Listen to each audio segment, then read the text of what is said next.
Topping local headlines this morning, a new call for change at pet stores in Pinellas County. It comes after animal rights groups say they discovered hundreds of violations at 3 different stores. Fox 13's Kelly Cowan joining us live now with more on this. Kelly, what was the catalyst for this?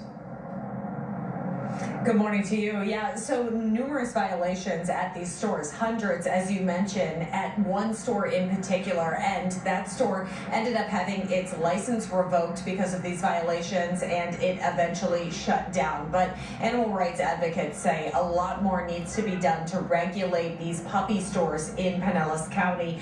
So that's really what's behind a lot of these proposed changes. Now, Pinellas County commissioners, they're looking into making updates to their code to try to prevent another situation like what happened at Blue Sky Puppies in Clearwater. Now, last summer, a tip from a concerned citizen led animal services to discover dismal living conditions there. Dozens of sick animals, as well as dozens of deaths that had gone unreported. In 2020, Hillsborough and Pasco counties, they banned retail puppy stores, but Pinellas moved instead to ban new stores from opening while allowing those that were already operating to continue. It's really hard, and it's really upsetting that almost all the counties around us have banned these stores, and yet we're like, old home week for them. I mean, they all come here because that's where they can go. People come all over just to come to Pinellas to buy, retail dogs and puppy mills, so it's pretty sad. Some commissioners say that the stores, for the most part, are not a problem, pointing out that a handful of existing stores sell thousands of puppies each year without complaint.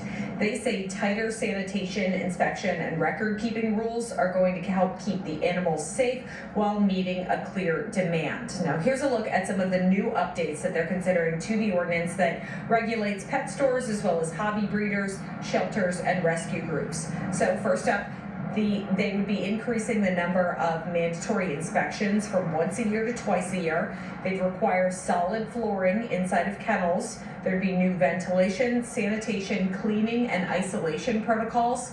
Documented veterinary care would be required, as well as new reporting and necropsy requirements for deaths. The new rules would also make it easier for residents to report violations by submitting video or photo evidence to the Pinellas County Animal Services Department, and they'd be able to use that to follow up on things, because currently they're having to send in their own inspectors themselves if they're trying to follow up on a complaint report, and that's not exactly effective in catching the violations that may be occurring in front of other people's eyes.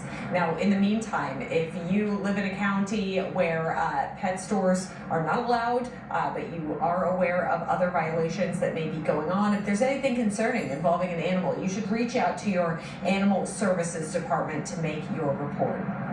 All right, Kelly Cowan live for us this morning. We'll talk to you later.